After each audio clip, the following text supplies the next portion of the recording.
Yo, what's up? Ako si Yo Love, host ng Dax or Jutes. And I'm with Alicia. At nandito kami ngayon sa may Fin and Clo located at Timog QC.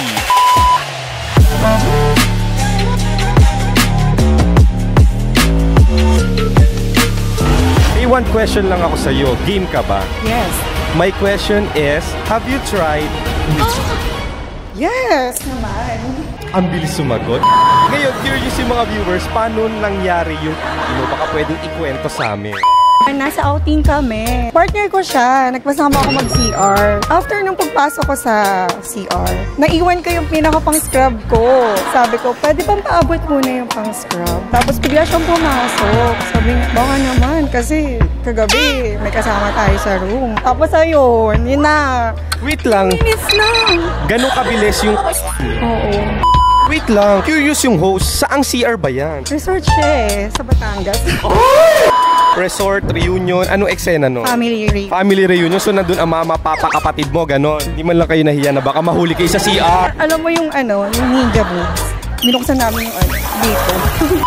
Talagang nilaban yung sa loob ng CR. Oo, kasi nung gabi na, meron kami katabi sa kama. May papampam. Oo. May epal sa kama. Paano eksena? Siyempre CR yun. Hinila mo ba? Paano? Kwento mo. Hindi, nakaganyan ako sa cigar. Ay, nakatapis ka! Nakatapis ka! Anong eksena? Oo. So, nung tinawag mo siya, pag open mo. So yun, pumasok siya. Siyempre, nati-trigger. So, nagsama kayong dalawa sa loob ng CR. Nilak ba? Oo, pero nararamdaman ko na nga may tao. Sabi ko, buksan natin yung gripo. Para? Hindi marinig. Ganyan yung mga technique, mga secret. Anong unang pag-atake niya? Kwento mo, Mars. Paano yung unang atake? For example, di ba, wala ka na. Pumasok siya. Anong unang sunggab? Tumalikod agad. So, ang first posisyones for the aw-aw, for the dog. Tapos, ang hirap nung bakla kasi syempre, yung posisyones parang wala kang kakapitan, wala kang papatungan. Kwento mo, paano mo nilagpasan yung hirap sa loob ng CR para makaraos? Parang kubo ata siya. Tapos, mawak ako doon. Siyempre, expand lang ng konti yung mismo. Girl, wala man lang siyang ginawang for the tuka, for the kiss, wala man lang siya for the romance. Talagang rekta shoot agad. Hindi. Siyempre, inawakan niya yung For the touch ng Cocomelo. Nung pumasok siya, tulog pa yung nota niya, di ba? Oo. So, paano mo ginawang gumising at magulang ang nota ni partner? Siyempre, kinawakan ko habang nakatalikod ulit. Ikaw ang naglagay sa tamang pwesto. Oo. How was your with your partner sa CR ng resort? Regret or satisfied? Satisfied, siyempre. Kahit 3 minutes lang? Yes. Can you make a summary lang, like yung 3 minutes, ano yung pinaka-wildest or memorable na ginawa sa'yo sa loob ng CR? Yun, yung mabilisan na dahil dun sa scrub. And what's the wildest? Yun, yung hinawakan niya yung Cocomelon. How was the feeling kapag hinahawakan ng Cocomelon? Grabe, sobrang sarap. Wait lang, eto na. Kailangan magkaalaman. Ano si partner? Dax or Jutes? Dax! From 1 to 10, ilang inches? 8. Bakit kulang ng 2? Ewan ko, 8 lang eh. Kamusta pag pumapasok ang 8 kahaba sa kuweba mo? Siyempre, sobrang sarap. Makapakanta ka na, sobrang solid. Sobrang solid kagabi, iba aking ngiti. Pakita natin na showbilim ng QC.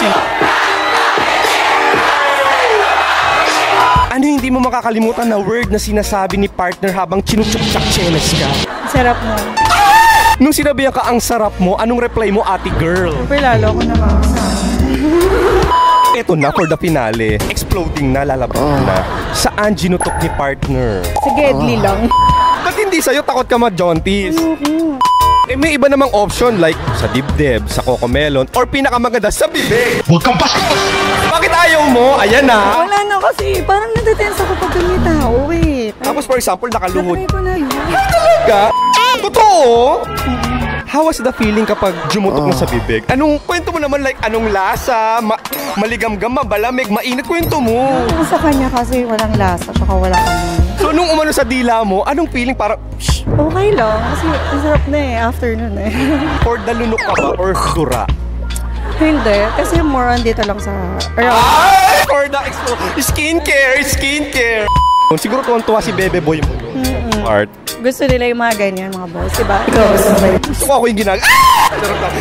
Kung mapapanood ni partner Bebe Boy mo to, what's your message? Alam mo yan, sa'yo ko lang naranasan yun, kaya hinahanap ko ba? Eto na. Thank you for this interview at nalaman na namin ng iyong wildest experience.